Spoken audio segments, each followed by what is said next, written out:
तो पिछले video lecture में हमने जाना कि कार्बन का वर्सेटाइल नेचर क्या है और इसके इस वर्सेटाइल नेचर होने की वजह से ही कार्बन के इतने सारे कंपाउंड्स हमारे एग्जिस्ट करते हैं। अब ऑर्गेनिक केमिस्ट्री में इतने सारे कंपाउंड्स को एक साथ स्टडी करना वाकई में एक चैलेंजिंग टास्क है। तो इसके लिए हमने क्या काम करा कि कार्बन के इन कंपाउंड्स की अलग अलग सीरीज़ बना दी हैं। अब इन सीरीज़ की खासियत ये होती है कि इनमें आने वाले कंपाउंड्स की केमिकल प्रॉपर्टीज़ तो काफ़ी कुछ हद तक सिमिलर होती हैं और फिजिकल प्रॉपर्टीज़ में ग्रेजुअली चेंजेस आते हैं जैसे जैसे इनके मास हम इंक्रीज करते हैं। तो इन्हीं सीरीज़ को हम बोलते हैं होमोलोगस सीरीज़। तो आज का हमारा टॉपिक है होमोलोगस सीरीज़। मेरा नाम हृदय है और आप देख रहे हैं मेरा यूट्यूब चैनल योर क्लासरूम। तो आइए शुरू करते हैं आज का video lecture. Homologous series.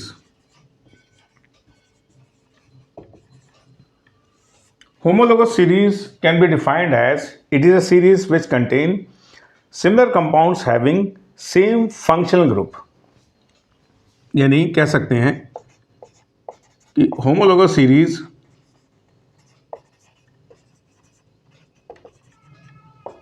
is a series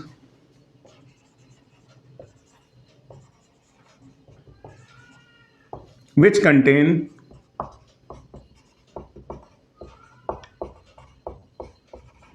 similar compounds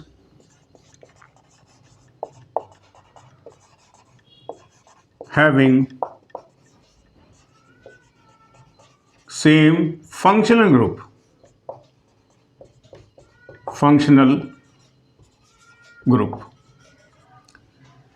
functional group को हम थोड़ी देर बाद डिस्कस करेंगे फंक्शनल ग्रुप क्या होता है। लेकिन इन सीरीज की खासियत ये होती है कि जितने भी कंपाउंड्स आएंगे उन सभी कंपाउंड्स का फंक्शनल ग्रुप हमेशा सेम आने वाला है। तो पहला कैरेक्टर इस सीरीज का क्या रहेगा, सेम फंक्शनल ग्रुप का आना कंपाउंड्स में, same functional group.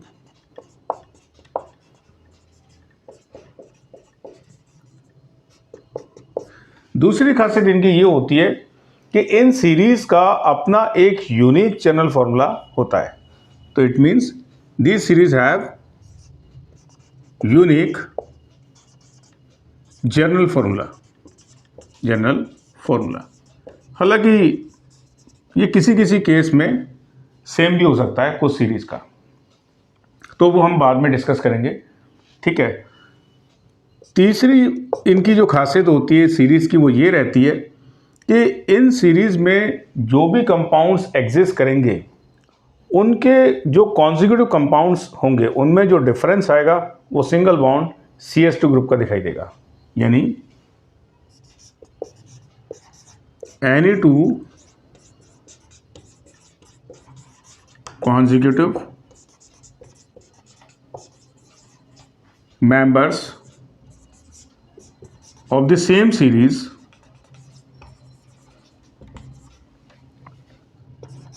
are differ by single bond CH2 group। यानी दो जो लगातार के कंपाउंड्स होंगे उनमें सिंगल बॉन्ड CH2 ग्रुप का डिफरेंस दिखाई देगा। और मास वाइज अगर हम देखें तो ये जो कॉन्जिक्यूटिव कंपाउंड्स हैं वो डिफर करेंगे 14 यूनिफाइड मास से, क्योंकि कार्बन का मास 12 है, हाइड्रोजन का मास 1 है, तो 2 इसमें हाइड्रोजन यूज हो रही है।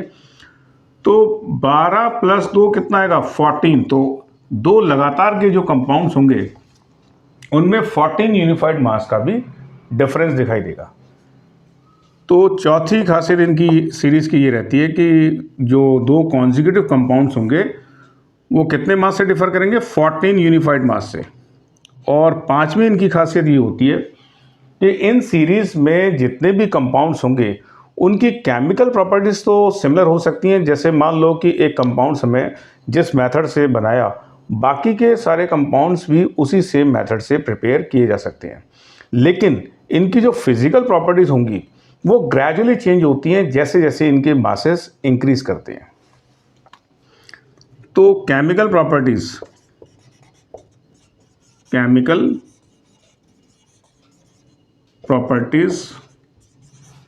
of the compounds of the same series are similar while their physical properties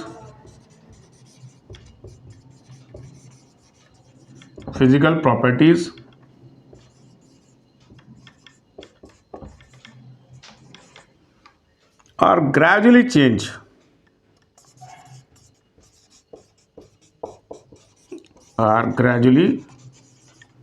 changed as the molecular mass of the compounds increases। तो इस तरीके से इनकी ये कुछ खास 5 करेक्टरिस्टिक्स होते हैं इन सीरीज़ के। तो अब एक एक करके कुछ सीरीज़ को हम डिस्कस करने वाले हैं। तो सबसे पहले हम जो डिस्कस करने वाले हैं वो एल्काइल ग्रुप को डिस्कस करने वाले हैं। एक्चुअल में ये ग्रुप एग्जिस्ट नहीं करता, लेकिन इसके जो मेंबर्स होते हैं वो बाकी ऑर्गेनिक कंपाउंड्स के नेम बनाने में हमारी काफ़ी हेल्प करते हैं। तो इसीलिए इस ग्रुप की काफ़ी इम्पोर्टेंस हो जाती है। तो आइए शुरू करते हैं एल्किल ग्रुप को। एल्किल ग्रुप बोलो चाहे आप इसको एल्काइल ग्रुप बोल लो। तो एल्किल ग्रुप का जो जनरल फॉर्मूला है वो रहता है हमारा CnH2n+1। तो ये इस ग्रुप का जनरल फॉर्मूला है। तो देखते हैं कि सबसे पहला मेंबर इसका क्या बनेगा। तो अगर हमने कार्बन 1 लिया तो उसके हिसाब से 2 1 2 और 1 3, तो हाइड्रोजन हमें 3 दिखाई देगी। और सिंगल बॉन्ड से हम इसलिए जोड़ रहे हैं क्योंकि एक्चुअल में जो इसके मेंबर्स होते हैं वो एग्जिस्ट नहीं करते हैं, जैसे मैंने आपको स्टार्टिंग में बताया। तो इसके जो मेंबर्स होते हैं वो किसी ऑर्गेनिक कंपाउंड्स के नेम बनाने में हमारी हेल्प करते हैं। तो इसको हम बोलते हैं, इस ग्रुप को मिथाइल। अब मैंने आपसे कहा था कि किसी भी होमोलोगस सीरीज में जो कॉन्जुगेटिव कंपाउंड्स होते हैं वो कितने से डिफर रहते हैं, सिंगल बॉन्ड CH2 ग्रुप से। तो यहाँ पर अगर मैं CH2 इसमें अगर ऐड कर दूँ ग्रुप, तो नेक्स्ट मेरे को इसका मेंबर दिखाई देगा C2H5। तो ये मेरा कहलाएगा इथाइल। तो इस ग्रुप को हम बोलने वाले हैं इथाइल। और इसी तरीके से हमारा नेक्स्ट मेंबर इसका हो जाएगा C3H7। आप चाहे तो ये सारे मेंबर्स इस जनरल फॉर्मूले से भी बना सकते हैं। अगर आपने n को 3 रख दिया तो 3 2 6 और 1 7, तो C3H7। तो इसी तरीके से नेक्स्ट कंपाउंड बना लेते हैं इसी जनरल फॉर्मूले की हेल्प से। तो यानी अगर हमने n को 4 रखा तो 4 2 8 और 1 9, तो यानी हाइड्रोजन हमारी कितनी दिखाई देगी, H9। तो इसका जो नाम होगा वो कहलाएगा प्रोपाइल। ये हमारा कहलाएगा ब्यूटाइल। इस तरीके से जो है इस सीरीज़ के मेंबर्स को हम इंक्रीज कर सकते हैं। तो चलिए अब नेक्स्ट सीरीज हम लेंगे हाइड्रोकार्बन्स में सैचुरेटेड और अनसैचुरेटेड हाइड्रोकार्बन्स। तो आइए अब हाइड्रोकार्बन्स की बात करते हैं। हाइड्रोकार्बन्स को एक्चुअल में हम 2 कैटेगरीज में डिवाइड कर सकते हैं। हाइड्रोकार्बन, पहले हाइड्रोकार्बन हो सकते हैं हमारे सैचुरेटेड हाइड्रोकार्बन्स। मैं शॉर्ट में इसको ऐसे ही लिख देता हूँ। और इसी तरीके से दूसरे हमारे रहते हैं अनसैचुरेटेड हाइड्रोकार्बन्स। Unsaturated hydrocarbons. अब सैचुरेटेड में कौन से हाइड्रोकार्बन्स आते हैं, इनमें आते हैं हमारे एल्केन्स।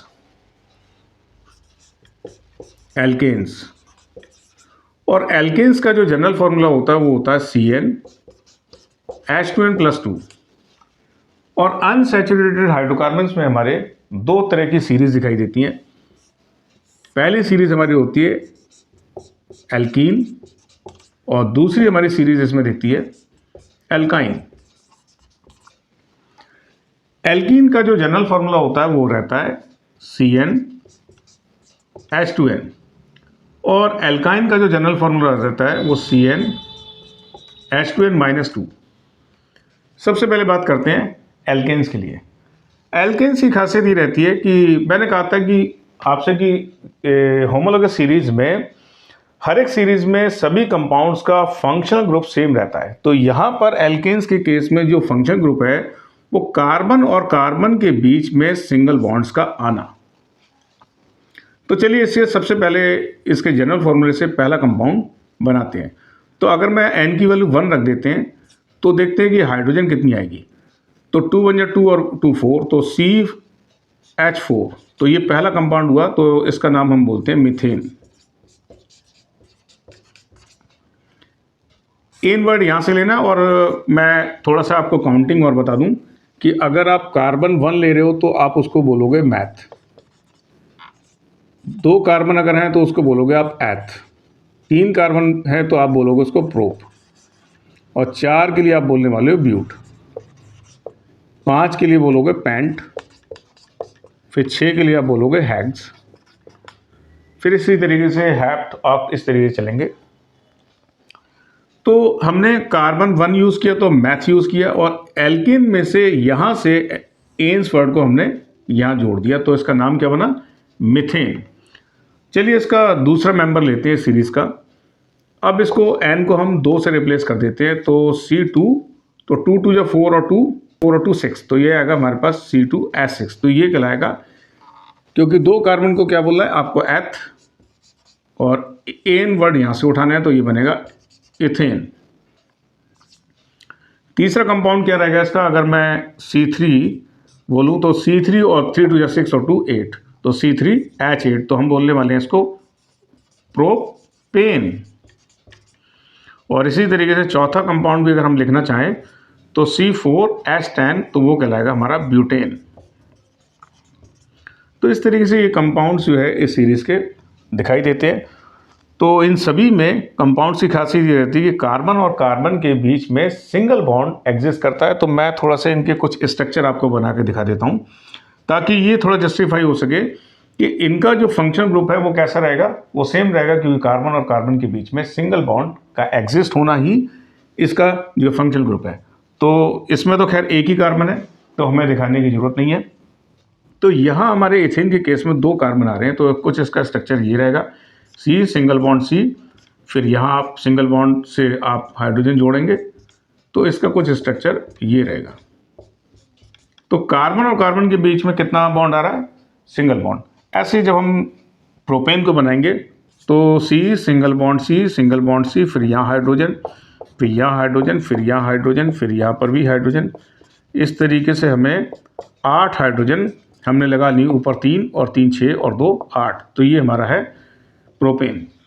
तो हम देख रहे हैं कि सभी कार्बन्स के बीच में कितना बॉन्ड एग्जिस्ट कर रहा है, सिंगल बॉन्ड का एग्जिस्ट करना, तो वही इसका फंक्शन ग्रुप है। चलिए अब देखते हैं नेक्स्ट सीरीज को, एल्कीन को। तो अब हम डिस्कस करने वाले हैं अनसैचुरेटेड हाइड्रोकार्बन में भी एल्कीन को। तो एल्कीन का जनरल फॉर्मूला मैंने आपको बताया कि CnH2n। अब इसमें जो फंक्शन ग्रुप रहेगा वो क्या रहेगा, 2 कार्बन एटम्स के बीच में डबल बॉन्ड का एग्जिस्ट करना। तो यानी ये जो है फंक्शन ग्रुप है, 2 कार्बन एटम्स के बीच में डबल बॉन्ड का आना। तो आइए कुछ इसके कंपाउंड्स लिखने की कोशिश करते हैं। तो पहला कंपाउंड्स अगर मैं C1 से अगर बनाने की कोशिश करूं तो वह एग्जिस्ट नहीं करेगा। देख लेते हैं कैसे। तो हमने कहा अगर N को 1 बोला तो हाइड्रोजन उसके हिसाब से कितनी दिखाई देगी, 2, तो CH2। अब CH2 एक्चुअल में क्या होता है, ग्रुप होता है जो किसी भी होमोलोगस सीरीज में कॉन्जिक्यूटिव कंपाउंड्स में लगातार बढ़ता है, तो एक्चुअल में एग्जिस्ट नहीं करेगा। और अगर आप इसको बॉन्ड स्ट्रक्चर बनाने की कोशिश करोगे तब भी कहीं ना कहीं कार्बन जो है सेटिस्फाइड नहीं हो पाएगा, जिसकी वजह से ये जो है कंपाउंड एग्जिस्ट नहीं करेगा। जैसे कार्बन के हमें पता है कि कितने हमारे पास इलेक्ट्रॉन होते हैं, वैलेंस इलेक्ट्रॉन 4 होते हैं। यहाँ एक हाइड्रोजन जोड़ दी, एक हाइड्रोजन यहाँ जोड़ दी, तो ये हाइड्रोजन तो भाई सेटिस्फाइड हो गई। इसी तरीके से ये हाइड्रोजन सेटिस्फाइड हो गई। कार्बन में 4 वैलेंस इलेक्ट्रॉन है, 2 इसके ले लेगा, तब भी इसके कितने रह जाएंगे, 6। तो यानी ये जो हमारा कंपाउंड इस या ग्रुप कह लो, ये इस सीरीज में नहीं आ सकता है। तो इसकी शुरुआत कहाँ से होती है, यानी C2 से।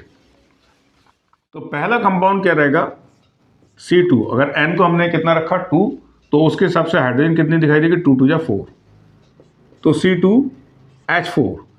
तो मैंने कहा था कि कार्बन जब भी 2 दिखाई दे आपको कितना बोलना है, एथ। तो नेम बना रहे हैं इसका हम एथ, और इन वर्ड आप यहाँ से ले लो तो एथीन। तो ये इस कंपाउंड का नाम रहेगा। तो नेक्स्ट कंपाउंड इसी के हिसाब से, जनरल फॉर्मूले के हिसाब से अगर देखें तो C3H6 हर बार हाइड्रोजन कार्बन से डबल होनी है, तो ये बनेगा हमारा प्रोपीन, क्योंकि कार्बन 3 का मतलब है प्रोप और इन वर्ण हम यहाँ से उठा लेंगे तो प्रोपीन। ऐसे ही नेक्स्ट कंपाउंड हमारा रहेगा ब्यूटीन, तो C4H8 तो इसको हम बोलने वाले हैं ब्यूटीन। C5H10 तो ये कहलाएगा हमारा पेंटीन, एंड सो ऑन। तो इस तरीके से ये सभी जो कॉन्जुगेटिव कंपाउंड्स है वो कितने से डिफर हैं, वो CH2 ग्रुप से डिफर हैं, और इनमें जो जनरल फार्मूला एल्कीन का वो कितना CnH2n है। इसके अलावा इस सीरीज की खासियत ये है कि इनका जो फंक्शनल ग्रुप है वो कितना रहेगा, कार्बन और कार्बन के बीच में डबल बॉन्ड का एग्जिस्ट करना। तो आइए अपनी नेक्स्ट सीरीज लेते हैं एल्काइन। चलिए नेक्स्ट सीरीज डिस्कस करते हैं अपनी एल्काइंस। एल्काइन, तो एल्काइंस का मैंने आपको जनरल फॉर्मूला कितना बताया था, CnH2n-2, CnH2n-2।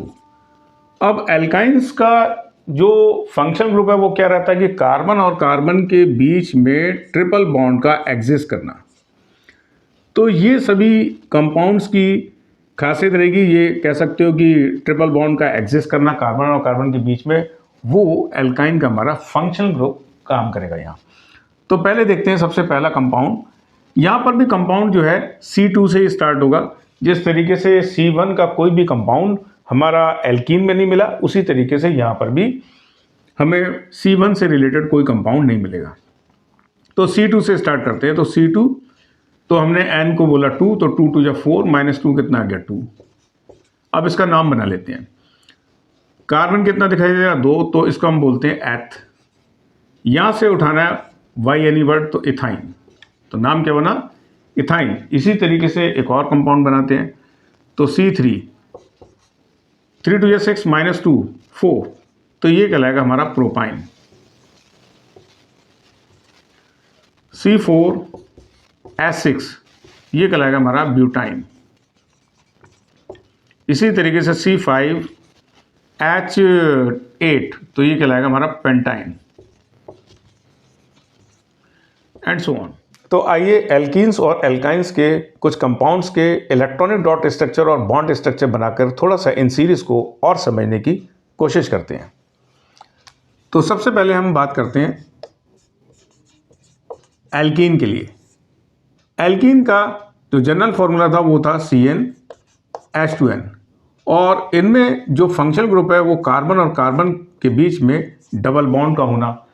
तो सबसे पहला इसका जो कंपाउंड था वो था C2H4, जिसको हमने कहा था एथीन। चलिए आइए इसका इलेक्ट्रॉनिक डॉट स्ट्रक्चर बनाने की कोशिश करते हैं। तो यहाँ पर इसमें कितने कार्बन एटम आ रहे हैं, 2। तो मैं इसके कुछ वैलेंस इलेक्ट्रॉन कुछ इस तरीके से दिखा देता हूँ। ऐसे ही दूसरे वाले के भी वैलेंस इलेक्ट्रॉन कुछ इस तरीके से दिखा देते हैं। हाइड्रोजन के कितने एटम्स आ रहे हैं, 4। तो यहाँ 4 कुछ इस तरीके से हम दिखा देते हैं। तो सबसे पहले इन हाइड्रोजन एटम्स को सेटिस्फाइड करा देते हैं। तो ये हाइड्रोजन इस वाले कार्बन के साथ ये इस इलेक्ट्रॉन्स को शेयर करेगा, तो ये अपने 2 कंप्लीट कर लेगा इलेक्ट्रॉन्स। ऐसे ही ये वाला भी सेटिस्फाइड हो जाएगा, ऐसे ही ये वाला हाइड्रोजन भी सेटिस्फाइड हो जाएगा, और ये वाला हाइड्रोजन भी इस वाले कार्बन के 1 इलेक्ट्रॉन्स को शेयर करके सेटिस्फाइड हो जाएगा। अब बात करते हैं इस कार्बन की। इस कार्बन के अपने हैं 4 इलेक्ट्रॉन्स, तो एक इसके संग शेयर करेगा, एक इस हाइड्रोजन के साथ इस इलेक्ट्रॉन को शेयर करेगा, बाकी के ये 2 इलेक्ट्रॉन्स इस कार्बन एटम्स के साथ शेयर करके अपने 8 कंप्लीट कर लेगा।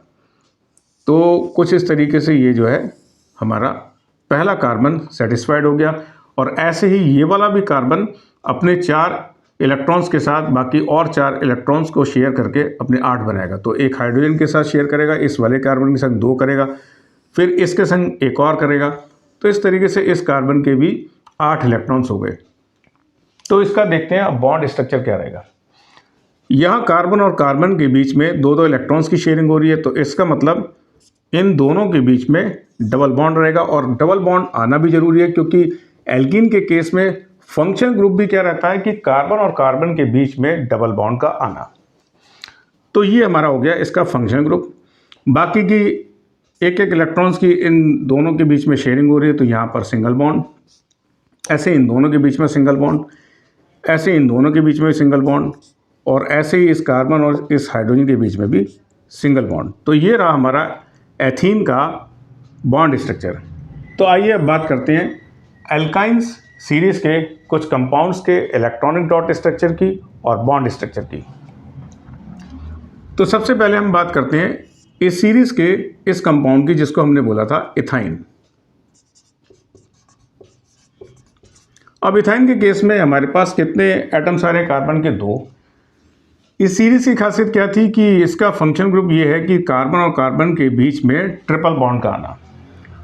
तो मैं इस वाले कार्बन के 4 वैलेंस इलेक्ट्रॉन कुछ इस तरीके से शो कर रहा हूँ, और ऐसे ही मैं इस दूसरे वाले कार्बन एटम्स के लिए भी वैलेंस इलेक्ट्रॉन कुछ ऐसे ही दिखा रहा हूँ। हाइड्रोजन केस में हमारे पास 2 एटम्स, तो यहाँ पर एक एटम लगा देते हैं और इसी तरीके से एक हाइड्रोजन का एटम यहाँ दिखा देते हैं। तो सबसे पहले इस वाले इन हाइड्रोजन्स को चलो सेटिस्फाइड कर लेते हैं। तो ये हमारे सेटिस्फाइड हो जाएंगे, 2-2 इलेक्ट्रॉन्स इनके अपने पूरे कंप्लीट हो गए, क्योंकि एक एक इलेक्ट्रॉन्स इन हाइड्रोजन ने इन कार्बन एटम्स के संग शेयर कर लिया। अब बात आती है इस कार्बन की।